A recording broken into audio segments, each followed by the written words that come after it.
Good afternoon, Your Excellency, ladies and gentlemen. Welcome to this press conference of the European Union Election Observation Mission to present its final report for the 2021 municipal elections. The final report will be presented by our Chief Observer, Mr. Lukas Mandl, member of the European Parliament, who has been heading the mission. And let me also introduce the other members of the mission present here at the head table. We also have Konrad Olszewski, Deputy Chief Observer from Poland. We also have Irini Maria Gunari, the election analyst. And we also have Ms. Smaranda Sandulescu, the legal analyst of the mission. My name is Marek Mraczka. I'm the press officer of the mission. Before I will hand over to our Chief Observer, let me just give you an update that there will be a final report as well as the press release from this press conference available to you outside of this room at the end of the press conference, and there will be an opportunity for you to ask questions in a short while. But now, without any further ado, let me pass the floor directly to our Chief Observer.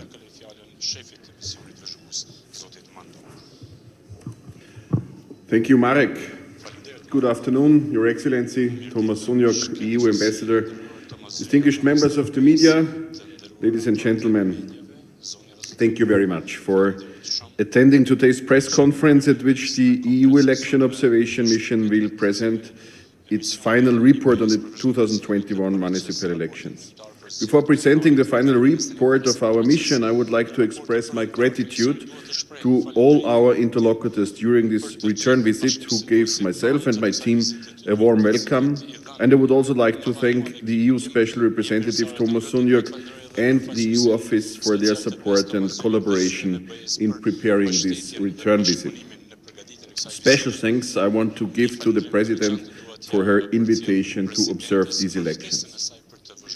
Ladies and gentlemen, before I turn to the content of our report and the recommendations offered, may I quickly recap on the size and duration of our mission and how an EU election observation mission assesses an electoral process. We had a core team of 10 experts and 22 long-term observers deployed across Kosovo.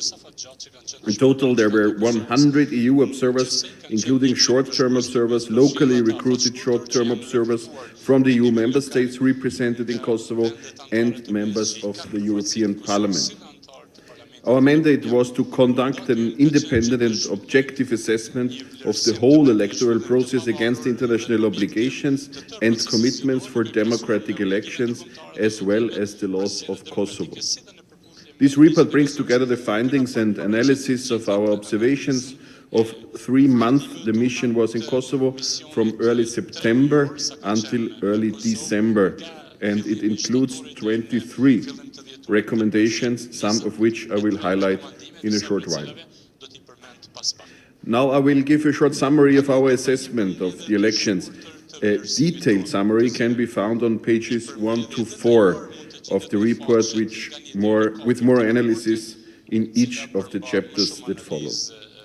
The 2021 municipal elections were well organized by the Central Election Commission headed by Krešnik Radonici. The Election Commission conducted the electoral preparations in a professional manner in respect of all legal timelines and enjoyed a very high level of confidence among the stakeholders. Fundamental freedoms were respected and voters were offered a real choice, except for the Kosovo Serb municipalities where competition was limited. Voting in both rounds, October 17 and November 14, was assessed overwhelmingly positively by EU observers. The tabulation of the first round results was thorough and transparent, but lasted until the eve of the runoff elections and revealed some weaknesses in counting and completion of the results forms. Voter registration was inclusive, though some problems with accuracy of data persist, including the verification of out-of-Kosovo voters. Among issues of concern, I can also mention the continuing lack of transparency and accountability in relation to the financing of the campaigns of the contestants. While the legal framework provides an adequate basis for the elections, there are several long-standing deficiencies that need to be finally addressed. Our report offers, as mentioned, 23 recommendations. They are listed in a table at the back of the report as well as in the main body of the report.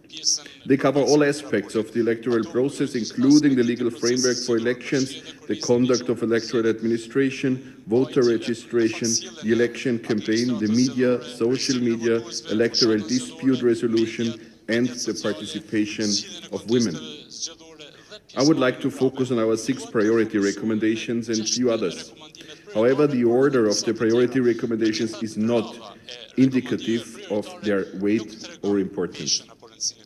First, regarding party and campaign finances. The Kosovo Assembly is required to organize financial audits of all political entities on an annual basis. In practice, audits lack sufficient funding. They are conducted with several years of delay and only for parliamentary parties, hampering meaningful verification of parties' finances and timely application of sanctions. Therefore, we recommend ensuring an independent mechanism to be in place for effective oversight of party and campaign finances, which is given the mandate, the authority, as well as the financial and human resources to effectively and proactively monitor and investigate alleged irregularities and impose sanctions. Second, regarding out-of-Kosovo registration.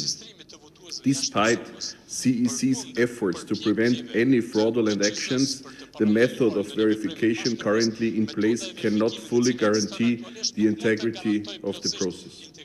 Therefore, we recommend modernizing the method of registration as out-of-Kosovo voter in order to protect it against fraud and impersonation. This could be done, for instance, via a link on the CEC website with proper verification of the applicants. Third, regarding the media, during the observed election period, Kosovo media regulatory body had only 4 members out of 7, which affected its capacity to reach the quorum to take decisions. Moreover, the IMC appeal board was not operational as the mandate of one of its 3 members expired. Overall, this jeopardized the activities of the regulatory body. Therefore, we recommend appointing in a timely manner all members of the IMC and the IMC Appeal Board through a competitive and transparent selection process to foster independence, oversight, and the sanctioning power of the regulatory body. Fourth, regarding online campaigns, which is becoming increasingly important issue in elections globally, the election legislation has remained principally unchanged for over a decade and does not explicitly reflect the increased importance of digital communication in elections. No provision on the conduct of the campaign online is in place, and the dissemination of electoral advertising on online platforms remains unregulated. Therefore, we recommend including provisions on electoral advertising on online platforms into legislation and explicitly extend the existing campaigning rules to the digital sphere. Fifth, concerning the complaints and appeals process, the law does not provide for appeals against the final results, but only for complaints related to voting and counting in the polling stations and the tabulation process at the CRC, the Count and Result Center. Therefore, we recommend including provisions on challenging the final election results published by the CEC and to clarify the ambiguities concerning the complaints related to voting, counting, the CRC process. Sixth, regarding the invalid ballot papers. The high number of invalid ballots in some elections indicated insufficient voter information activities and excessively complex ballot paper design. Therefore, we recommend to redesign ballot papers for municipal assembly elections to improve understanding of voters and enhance voter information on how to properly mark the ballot.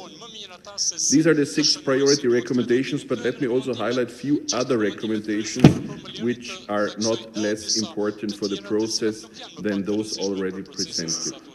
As I mentioned above, the tabulation of the first round results lasted until the eve of the run-off elections and revealed some weaknesses in counting and completion of the results forms. Therefore, we recommend introducing a non-partisan administrative position of the PSC, the Polling Station Committees. Secretary to provide necessary advice and assistance to the PSC to improve their efficiency and performance. Another issue is assisted voting, which was recorded in the poll books of 70% of the polling stations visited by our observers. We recommend that the assisted voting in the polling stations is more strictly regulated, for example, by requiring the person who assists a voter to be registered in the same polling station. Finally, let me also mention a recommendation related to women's participation. Despite nominating the required number of women candidates, political parties which are overwhelmingly male-dominated have not yet seriously addressed the issue of gender inequality in their programs and statutes and are far from fulfilling the legal obligations deriving from the law on gender equality. Therefore, we recommend to political parties to consider adopting internal policies to promote women's participation and integrate gender issues into party platforms. Our 23 recommendations should be read in conjunction with those already proposed by previous EU election observation missions in Kosovo. There are recurring problems that need to be urgently addressed in order to bring Kosovo fully in line with international standards for democratic election. A comprehensive electoral reform which could consider numerous recommendations issued by previous EU election observation missions since 2013 is long overdue. While, of course, some of our recommendations require legislative changes, others could be tackled through the regulations adopted by the CEC and other institutions. I would like to encourage all stakeholders to consider our recommendations, which will present in good faith and finally turn words into concrete actions. We hope that the EU election observation mission report brings good energy to the debate from both a political and technical angle, and there will be a will to implement the reforms. As an election observation mission, our work finishes with the publication of this report. It is now the EU office that stands ready to support Kosovo in the implementation of the recommendations put forward for consideration. Over the course of the next few days, the EU Election Observation Mission will organize together with the EU office a roundtable discussion. This roundtable will be an opportunity for key electoral stakeholders to come together to discuss ways in which the electoral reform process can be moved forward, including regarding the EU Election Observation Mission recommendations. We hope that the EU EOM's final report will constitute the framework for the EU engagement in the years ahead. Ladies and gentlemen, thank you very much for your attention. Thanks to everybody we met during this month-long mission, for the hospitality in Kosovo, for the good cooperation, and for conducting these elections from EU side. We look forward to further cooperation in all mentioned fields and others. Thank you.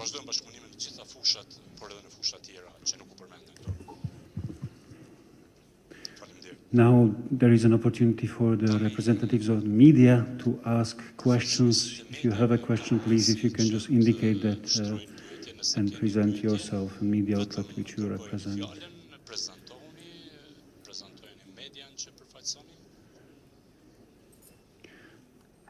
I don't see any hand.